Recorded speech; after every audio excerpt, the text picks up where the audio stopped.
Hi friends, അപ്പോൾ നമ്മളിപ്പോൾ മൊറാഴ എന്ന് പറഞ്ഞ സ്ഥലത്ത് വൈദ്യം റിസോർട്ടിലാണ് കേട്ടുള്ളത്. ഇവിടെ അമ്മേൻ്റെ ഒരു ഫ്രണ്ട് ദീപേച്ചി വിളിച്ചിട്ട് നമ്മൾ ദീപേച്ചിൻ്റെ റിസോർട്ടിലേക്ക് വന്നിട്ടുള്ളതാണ്. ഓ അമ്മ, നമ്മൾ ഒന്നാം ക്ലാസ് മുതൽ 6ാം ക്ലാസ് വരെ പഠിച്ചതാണ് ഒരുമിച്ച്. അപ്പോൾ ഇവള് വിളിച്ച് അങ്ങനെ ഇങ്ങടെ ഇതെല്ലാം കാണാൻ അതിനായിട്ട് പറഞ്ഞാൽ നല്ല പ്രകൃതി ഭംഗിയുള്ള കാണാൻ നല്ല പ്രകൃതി ഭംഗിയുള്ള ഒരു റിസോർട്ടാണ്. ആയുർവേദ ട്രീറ്റ്മെന്റ്സ് ഉണ്ട്. അങ്ങനെ നമ്മളവിടെ എത്തി കയറുന്നതിന് മുമ്പ് തന്നെ ആയിട്ട് ചേച്ചിമാർ വെൽക്കം ഡ്രിങ്ക് ആയിട്ട് വന്നിട്ടുണ്ട്. അങ്ങനെ നേരെ ഉള്ളിലേക്ക് കയറുന്ന തന്നെ നല്ല രീതിയിൽ ഇവർ വെൽക്കം ചെയ്തിട്ടുണ്ട്.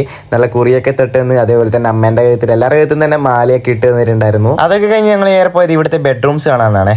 4 രീതിയിലാണ് ബെഡ്റൂംസ് ഉള്ളത്. അതിൽ ഫാമിലി വില്ല എന്ന് പറഞ്ഞൊരു ബെഡ്റൂമാണ് ഈ കാണുന്നത്. റൂമിൽ ഈ ബാത്റൂം എനിക്ക് ഒരുപാട് ഇഷ്ടപ്പെട്ടിട്ടാ. ഇവിടുത്തെ പൂളിലേക്ക് എടുത്ത് വേണ്ടിട്ട് അമ്മ വേഷന്മാര് വന്ന കോലാണ് നിങ്ങൾ ഇപ്പം കണ്ടോണ്ടിരിക്കുന്നത്. അങ്ങനെ വിളിച്ച് വെള്ളത്തിൽ കിച്ച് എനിക്ക് ഇവിടുന്ന് കുറച്ച് കൊപ്പറങ്ങളൊക്കെ കാണിച്ച് നമ്മൾ നേരം കയറിയിട്ടുണ്ട്. പൂളിന്ന് കയറി നേരെ വന്ന് നോക്കുമ്പോൾ നമ്മളെ മടമ്പം, നമ്മുടെ നാട്ടിൽ തന്നെ വന്ന കുറച്ച് ടീമാണ് ഈ കാണുന്നത്. അവർ വന്നിട്ട് നല്ല രീതിയിൽ എൻജോയ് ആക്കി. ഇവിടെ വരുന്നതിലുപരി നല്ലൊരു ആക്ടിവിറ്റീസും കാര്യങ്ങളൊക്കെ ഏർപ്പെടുത്തി ഇവരെ പോലെ നല്ല അടിച്ചു പൊളിക്കാൻ വേണ്ടി വരണം കേട്ടോ. അങ്ങനെ നമ്മൾ ആ റൂട്ടിന്റെ വക നല്ലൊരു നാടൻ പാട്ടൊക്കെ കാഴ്ച ഇവരൊക്കെ നല്ല എൻജോയ് ചെയ്യും. അങ്ങനെ പാട്ടൊക്കെ കഴിഞ്ഞിട്ട് ഫസ്റ്റ് ഫ്ലോറിലേക്ക് റൂം കാണാൻ വേണ്ടി പോയി. ഇതാണ് ഇവിടുത്തെ മറ്റൊരു റൂമിന്റെ സെക്ഷൻ വരുന്നത്. ഇത് ഇവിടുത്തെ വ്യൂ ആണ് കേട്ടോ, ബാൽക്കണിയിലെ. അങ്ങനെ ആ റൂട്ടിനൊക്കെ മീനൊക്കെ തീറ്റ കൊടുക്കുന്നുണ്ട്. അങ്ങനെ റിസോർട്ടിന്റെ ഫ്രണ്ടാണ് നിങ്ങൾ ഇപ്പം കണ്ടുകൊണ്ടിരിക്കുന്നത്. അങ്ങനെ ഇരിക്കുമ്പോൾ പെട്ടെന്നൊരു വിളി വന്നത് വിശപ്പിന്റെ ആയിരുന്നു. അങ്ങനെ നേരെ പോയി നമ്മളെ റെസ്റ്റോറന്റിലേക്ക്. ഇവിടെ തന്നെ റെസ്റ്റോറന്റും കാര്യങ്ങളൊക്കെ അവൈലബിൾ ആണ്. ഈ ഒരു വീഡിയോയിൽ ഫുൾ കാര്യങ്ങൾ കാണിക്കാൻ പറ്റാത്തതുകൊണ്ട് നമ്മളൊരു പാർട്ട് 2 വീഡിയോ കൂടി ഇടുന്നുണ്ട്. അപ്പോൾ അതും എല്ലാവരും കാണാൻ ശ്രമിക്കട്ടെ. അപ്പോൾ വീഡിയോ ഇഷ്ടപ്പെട്ട എല്ലാവരും ലൈക്ക് അടിക്കുക. അടിപൊളി റിസോർട്ടാണ് കേട്ടോ.